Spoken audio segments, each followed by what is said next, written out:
The new Mouth Mason record is called No Bad Days. We made it with our new bass player, Gordy Johnson, down at Willie Nelson's studio. So he's like an official member of Mouth Mason? He's full-time. That guy just He's can't amazing. quit. He's like the Canadian slash Texan Jack White slash Willie Nelson. You bring up Slash. Well, Slash, just so happens hey. we're going to do a little Slash here. Last time we talked about Pinky Love. I got to talk quickly about, as a rock star, like a lot of guys will admit they get into this business, the rock and roll business, to get girls. For real? Is it a myth? Or is it true?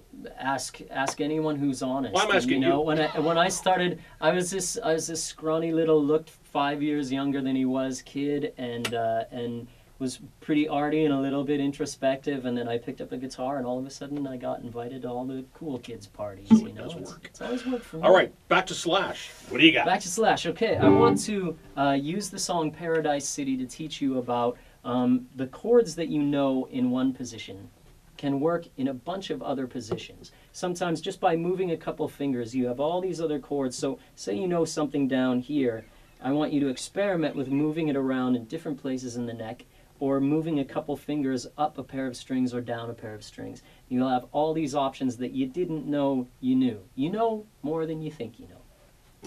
So the song Paradise City is a good example of taking this G chord that everyone knows, or if you don't know it, I'll show it to you. There are a few different ways of playing a G chord, as you probably noticed. There's the version where you use these fingers, there's the version where you use these fingers, and there's the version where you cover both this string, the D note on the second string at the 3rd fret, and your pinky playing the G string on the 1st. So that looks like this. This is the one we're going to use for Paradise City.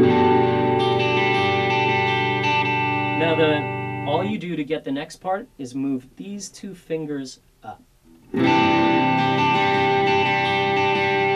playing a G here, you're playing a C with an extension that you don't even need to know the name of right now. Let's just focus on moving this shape.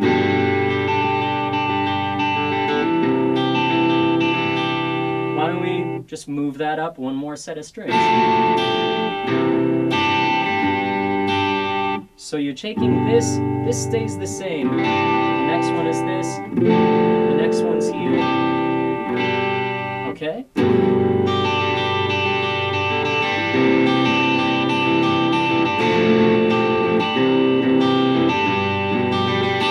The hip little lick that's in there is like we were doing in Thunderstruck with the hammer-ons and pull-offs with open notes. Goes, so that's the open G string, an A playing with your 1st finger on the 2nd fret of the 3rd string, and your 3rd finger on the 4th fret of the 3rd string. And then on the 4th string going, so open, 2, 3.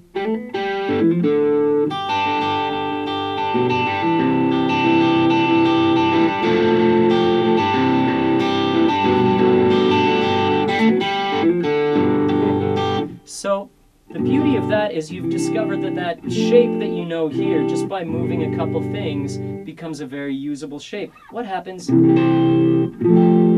move that around the guitar neck?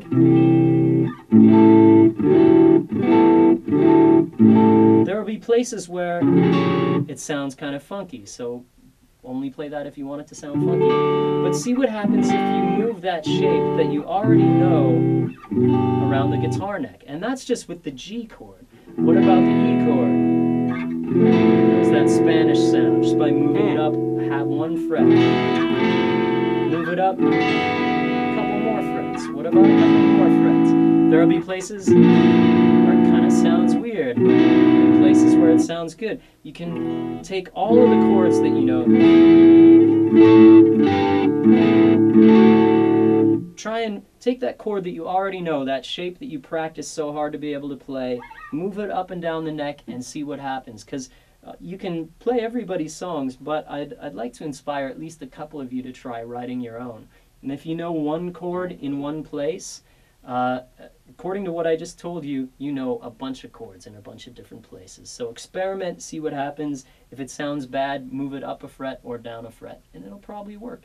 If it sounds bad and you do it in front of someone, play it twice in a row, and they'll think you meant to. That's my tip for the day. You're awesome. So, would you recommend as a guitar player getting a recorder so that when something does happen?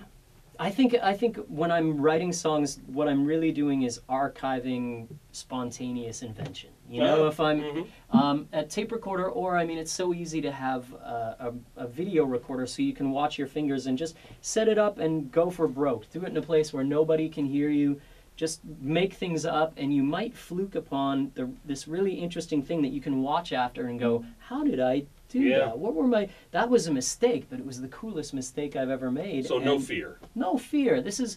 It's not life and death. It's guitar playing, and you know some of the things that started off as accidents were things that someone turned their amp up really loud and it started feeding back, and 9 people in the room went, "Ah, what's that horrible noise?" And one person went, "It's the sound of an epiphany. Our This next is genius. I'm going to use this." So Revolution would be a good example, wouldn't it? That's a perfect example. Yeah, okay. Shaun Verreault from Mouth Mason. Download the album, see how he puts it all together. What's it called? It's called No Bad Days. And you'll find these great lessons everywhere. Just Google Mouth Mason or Shaun Verreault. So that's Long McQuade's Riffs 101 for this time. We'll see you again.